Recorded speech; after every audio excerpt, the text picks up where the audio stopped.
to infinity and beyond. Hello everyone, it's Roger and James here from the DisKingdom podcast. In this episode, we're going to be talking about Disneyland Adventures, which recently got sort of remastered and re-released on the Xbox One in stunning 4K. And so I've been playing this over the weekend. Have you had a chance to play it, or did you play the original when it came out the first time around? I've played a very little bit of the re-release. I never played the original. I have never lived in a place that was Kinect friendly. Yeah. Because especially for the 360 version, you needed a fair amount of living room space, and I've always lived in one-bedroom apartments or two-bedroom apartments. So, yeah, the Kinect was pretty much right out, which is funny because I actually owned one. Yes. But I very quickly realized I can't use this. Yeah, I only brought one for the ascension of using the webcam on if I'm doing some Twitch or something. That literally was the only reason I got it. I hate move controls. I hate wee waggle stuff. I hate, I even playing Super Mario Odyssey, I do not like the fact that I have to sit there shaking the controller to go up the pole quicker or do a quick flip and it's I hate move controls. I do not want to do it. Please take it out. So the fact that they re-released this game without all of that actually made me be able to play it, because it was a game I wasn't going to buy. So you have the option when you start up of playing either basically classic or with the controller. So I've been playing the controller version. I've probably sunk at least 5-6 hours into the game. It's very much it's a little bit one of those situations of I thought it was going to be a quick game to get into, because Rush is a lot quicker than this one. Rush is super fast. Yeah, sort of as it would in Splio, but and the Disneyland one, it's just like run around. Oh, look how beautiful that is. Oh, look at that over there. Yeah, and just like there's very much that thing I think from a Disney fan of running around the park and hearing the music, hearing people talking. Roughly, my trouble for me is because I've been to multiple Disneyland parks around the world. They all start blending a little bit. So just a little. It's that thing of was that bit from Tokyo, or was that bit from Paris? It all starts sort of. So sometimes I get a little bit distracted of where I'm supposed to go, but it is pretty good. There's lots of attractions and stuff. You go around collecting autographs. It's very much a kid's game. But it's a little bit of fun, and I think anyone that's a Disneyland fan is probably going to like it. The thing about it being remastered for 4K for the Xbox One X, personally just feels like Microsoft like, we've got no exclusive. What ones have we got? Have we had, that was one. Let's reissue this one and also fill out their kids-friendly, because I don't think they're so, especially going up against the Switch at the minute, they've had nothing to kind of compete with them. And this is their version. And it feels a little bit cheap. The price represents that, because it's only like under £20, under $30, and I'm sure that price is going to plummet once we kind of get a little bit into it. I do not understand who wants to play this in 4K, because the graphics, yeah, they're cute and stuff, but it's not photorealistic.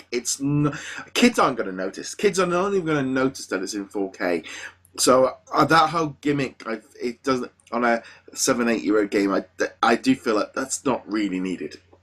It's not necessarily needed, but also until we have a chance to actually see it, it might be that 4K makes a huge difference. I'd be very surprised if it did, but it might. I did finally, for the first time, get to see a 4K game in action. They were demoing the Xbox One X at my local Microsoft store, which unfortunately I had to go to because my laptop was dead. But yeah.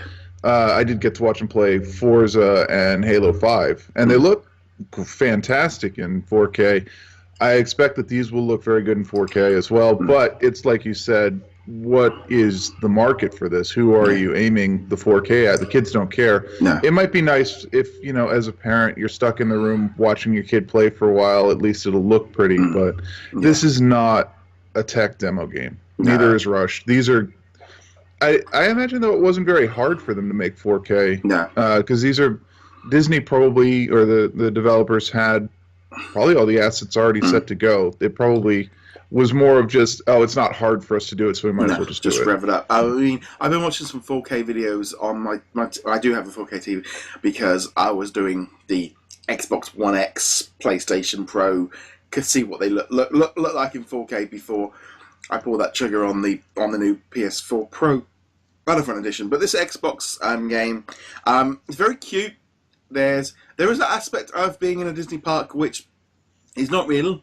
There's no the queues aren't there. It's not very overcrowded and it's not overpriced. So we know that's not the real Disneyland experience. The load times aren't amazing. I'm guessing on the One X they'll probably be a lot better. But again, if you're buying a £400 or £500 machine, probably this isn't the game to show it off. The actual levels that you have, a lot of the attractions have sort of levels of free worlds, and it's a lot of fun. They definitely kind of when they went down the adventures line, they didn't kind of go, oh, let's just recreate the ride. They kind of put a little bit of the story to it. They changed it around. You know, Matterhorn, you're going down the slope with Goofy being the Yeti throwing stuff at you, and you've got to run. The mine train, you've met a ghost and you're on a those old classic kind of up and down things.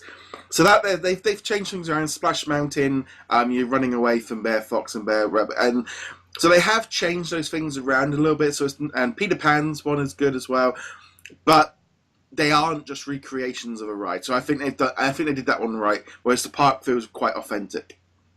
Yeah, and I have to admit, I spent most of my time actually in the park interacting with characters, doing those things rather than going on the rides so much. The few rides I did the Splash Mountain. We're both playing with a controller, so there is that kind of sense that you're aware these are designed for a different control scheme, and that they would be far more difficult, whether intentionally or otherwise, to be doing these with a Kinect where you've got to do the actual up and down motions and so on and so forth.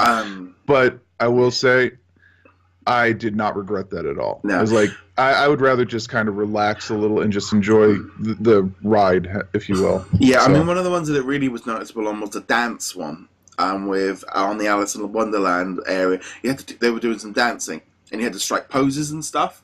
And it was very much along the lines of you had to hit X or Y at a certain point to get this pose, and you kind of went, okay, you've literally had to kind of go, we need something to fill this. The only thing that gets me is how exhausting it must be to be running around the park, like swinging your arms from left to right to go forward, because there's so much running around to do, and go here, go there, go here, go there. So that aspect, I'm glad I've got a controller because it's so much easier. And also, I think it does make the controls a lot easier. Though sometimes, even when you're controlling it with a thing, you're like, I was trying to avoid it, but it just didn't move fast enough. And I'm thinking there's no way you'd be fast enough physically to move at that speed. So the controls are still a little bit wonky, but I'm glad that they have put the controllers in, because in some ways it keeps this game going, because now even Microsoft have stopped even they're not bothering. The Xbox One X doesn't even have the option to plug a unit in. They've abandoned the thing. So I think actually taking away that and giving us control, it almost sets this game up to be around for a long time.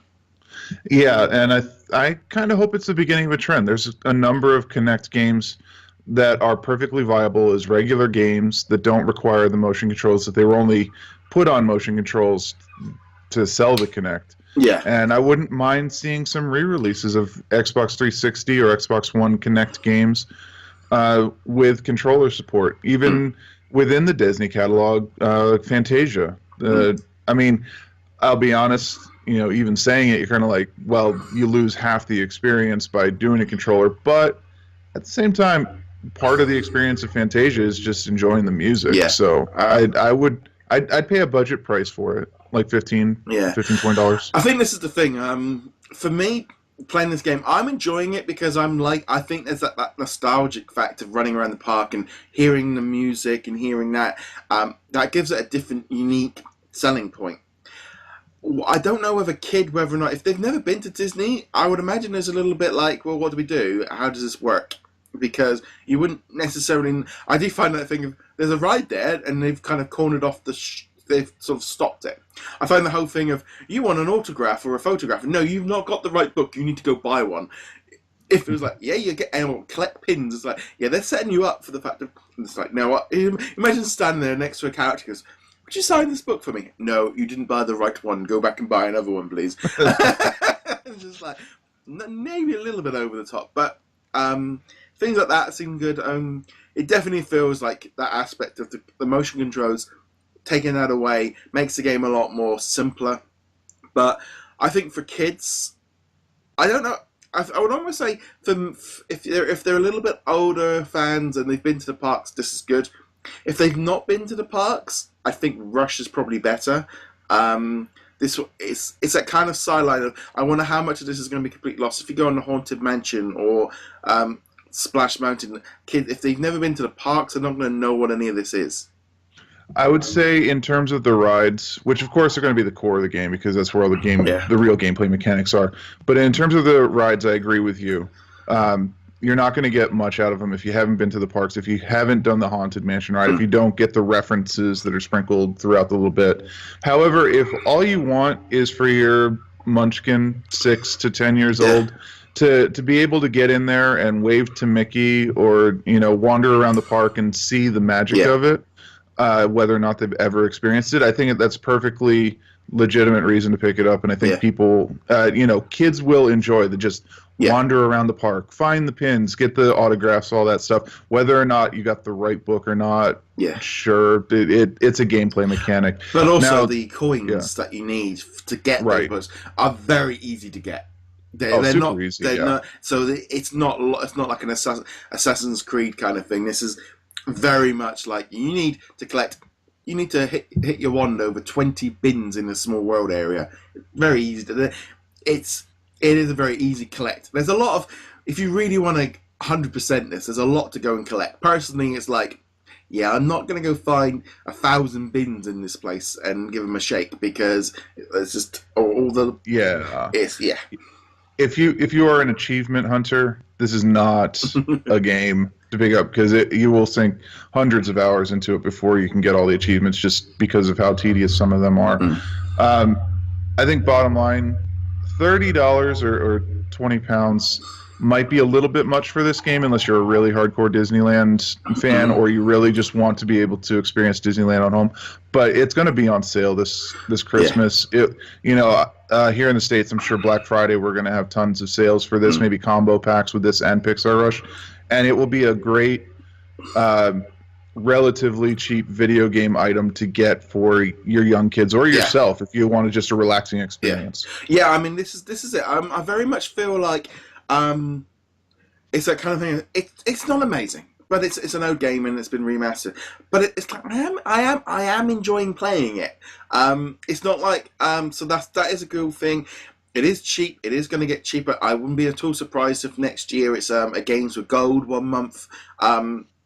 It is that's good. True. It's good for kids. It's cheap. It's going to. I think it'll make a good stocking. If you want to bulk out your Xbox games for kids or something like that, it's good. It's a solid little experience. I mean, they didn't re-release this game from 6-7 years ago because it was that bad.